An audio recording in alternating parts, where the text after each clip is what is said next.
And I am extremely honored to be joined by Bruce Fein. His latest book is American Empire. In fact, we'll put it back up on screen for folks. American Empire Before the Fall. And we certainly are seeing the beginnings of the fall of this empire. He, of course, worked at the U.S. Department of Justice, where he served as Assistant Director of the Office of Legal Policy. He also worked in antitrust.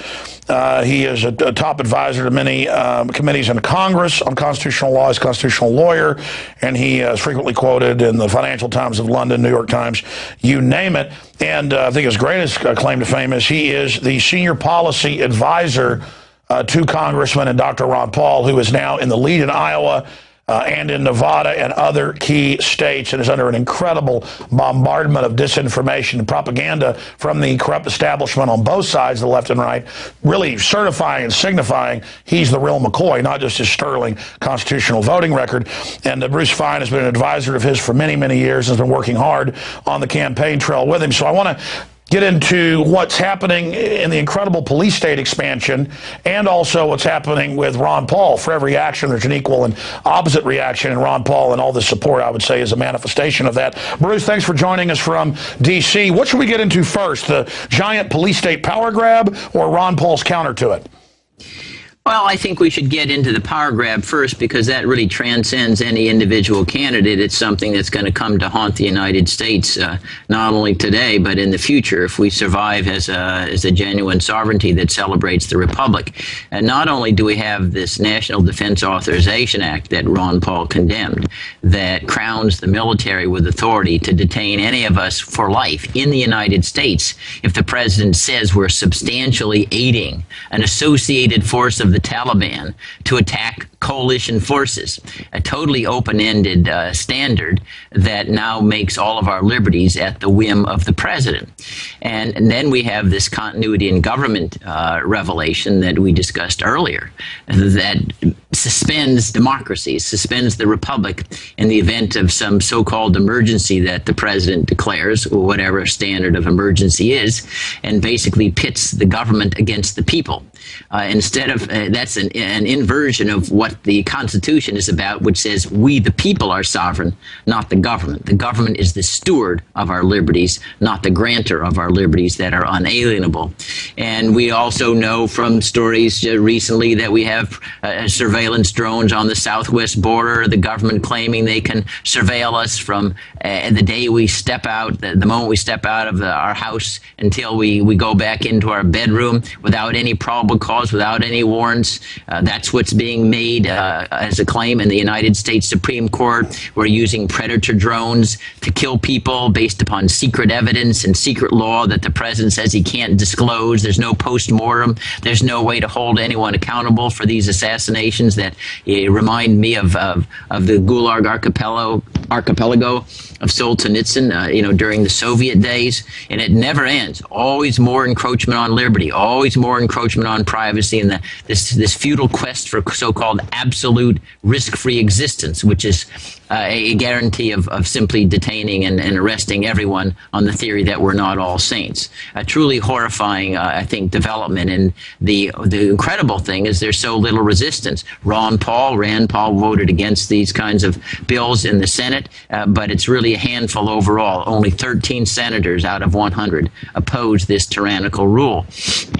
Ron Paul himself, I think, is the one person standing as a beacon there, recognizing and willing, unlike all the other candidates, to argue against this police state that makes safety as opposed to liberty and freedom. They are the touchstone of the country, even though the safety really is an illusion.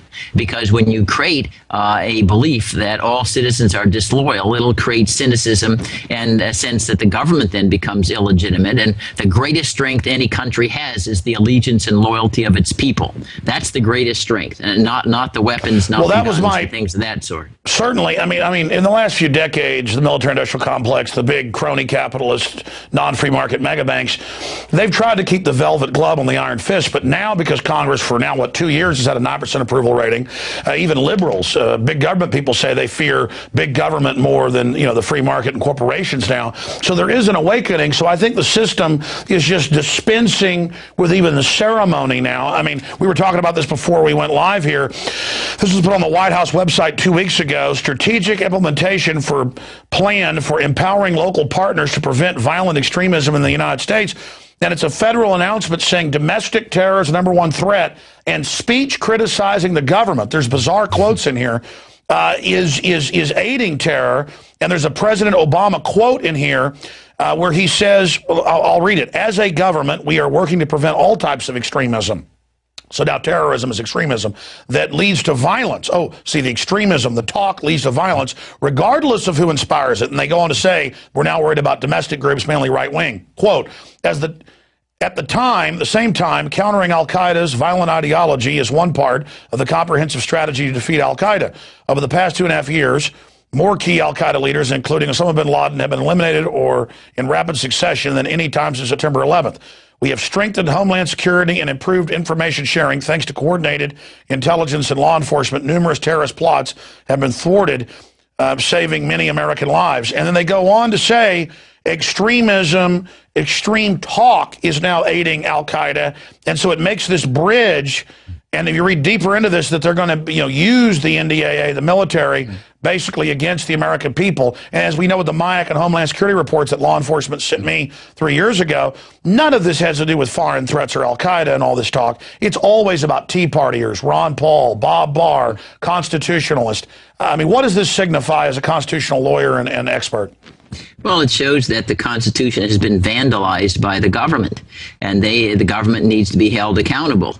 And it turns, I say, the idea of the republic on its head. The glory of a republic is liberty. The individual is the center of our constitutional solar system. In an empire, what we've got today, big government encroaching on all of our liberties is the earmark, and dominion and domination is the so-called glory of an empire. So we're so far away from the Constitution as it was drafted and understood and celebrated 220 years ago that we might as well be King George III. The President of the United States at present enjoys more authority than King George, who we overthrew because of his tyrannical powers in 1776. That is where we are. The Constitution has been so defaced, it's been so warped to just empower the government to encroach and stamp and destroy our liberties. And now when they're suggesting freedom of speech, the freedom to criticize the government, which should be welcomed since the government errs so often they need instruction rather than echo chambers, is now being made suspect. And indeed, we had the situation when the Patriot Act was passed shortly after 9/11, where the then Attorney General said anybody who criticized the Patriot Act was aiding and abetting the enemy. It's this delusion that causes the President Obama to say he doesn't understand why people in Afghanistan or Pakistan are trying to kill our soldiers just because we're trying to shoot them, maybe it's because if we stop shooting them, then they wouldn't be protesting with violence. And maybe if the government obeyed the Constitution, they wouldn't get the extreme speech. And I don't want to suggest that we're at the precipice of justifying, violent revolution. But we never should forget that in that Declaration of Independence that Thomas Jefferson wrote and all of our founding fathers subscribed to, it says, when a government evinces a consistent train of action that displays an intent to reduce us to vassals, there's not only a right, a duty to change and overthrow the government and to supply a new dispensation that will protect our liberties. And the government's got to recognize you cannot continue to try to oppress all of our opportunities to speak and to argue and to display total and complete opposition to what we think are vandalizations of our constitutional rights and expect to retain power. One of the things that I think is most unfortunate because of the historical ways in which it was, some respects, was discredited, we need to go to the impeachment power. Congress needs to stand up to the plate. The members should be impeached themselves if they're not honoring the Constitution, and any president of the United States who says that he can use the military to arrest us because he says that he suspects we're substantially aiding Al-Qaeda or Taliban, we don't have a right to rebut it. There's no trial. There's no accusation. We just get to rot. Yeah, why would Congress should not stay there? Why, there's several questions here, but it's all intriguing and is the big issue of the day. Why would the Congress try to give the president the power of a dictator? But before you go there, Ron Paul, the congressman, the presidential candidate, was on my radio show last Tuesday. And the video of it's gone around the web. It's been seen millions of times. It's radio/TV. And he said, basically what you've said, but he said the NDAA, the National Defense Authorization Act, establishes martial law in this country. And that's what Jonathan Turley said. That's basically what you've said. And literally more than 200, if you go to Google News and type in Ron Paul, Alex Jones, from that interview, more than 200 newspapers, CBS, ABC TV, basically said Ron Paul's an extremist and dangerous, and groups said that's why he's being kicked out of the upcoming debate. This shows why he's so off track. Meanwhile, it's all over the news that they're putting military on the streets. In Illinois and Louisiana, it's on CNN 2 days ago. They're calling for troops to stop crime. The TSA setting up checkpoints now on highways in Tennessee and other areas. This is all happening. They're saying they're going to do this, and then Ron Paul says, look, the emperor wears no clothes, and they howl that he's nuts. I mean, this is a weird paradox where everything you've warned about, he's warned about, others have warned about for decades is now manifesting, and they're separately pushing military on the streets, but then saying Ron Paul's crazy because he doesn't want it, because it doesn't exist. I mean, what is this? Well, it's what Samuel Taylor Coleridge called a temporary suspension of disbelief. It's really Orwellian is the only word I can think of it. Call Ron Paul an extremist for defending and honoring the Constitution of the United States, and the non-extremists are the ones who are in favor of destroying the rule of law and imposing a government that we overthrew 220 some years ago called Great Britain with a monarch. I mean, it's hard to even have words to describe, the absurdity of the characterization. Ron is the one who would have been there at the Battle of Bunker Hill. These guys would have all been with the Tories and with the king. And it is an example, however, that those who are in power don't want to yield it. And power corrupts, absolute power corrupts absolutely. And you indicated, well, why has Congress crowned the president with such overwhelming authority? I say it's because Congress has become the invertebrate branch of government. And it wants to surrender all authority to the president because it doesn't want to be held accountable for anything. They feel they have cushy jobs. They get the money to come, to pay them their campaign expenses, and they'll sit there and act like they're in a movie. And they enjoy the momentary thrill of getting on television or radio from time to time. But they do not want accountability. They want to run away from accountability. That's why every time you come to a crunch where you're going to have to decide whether really you're going to cut government back, what does Congress do? Kick the ball down the road. 2 months, 6 months, 7 months, but never actually doing anything other than postponing today. It's like a little kid procrastinating.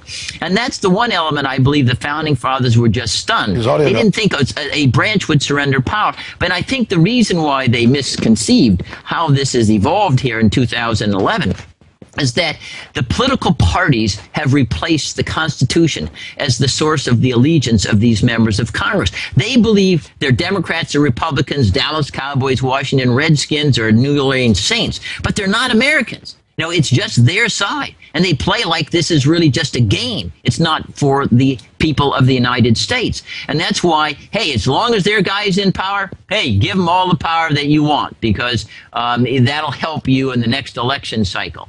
And it happens on both sides. And we've got to get rid of that idea. There's only one oath that members of Congress take. That's to the Constitution of the United States. They do not take an oath to the Republicans or Democrats or the president. The Constitution alone.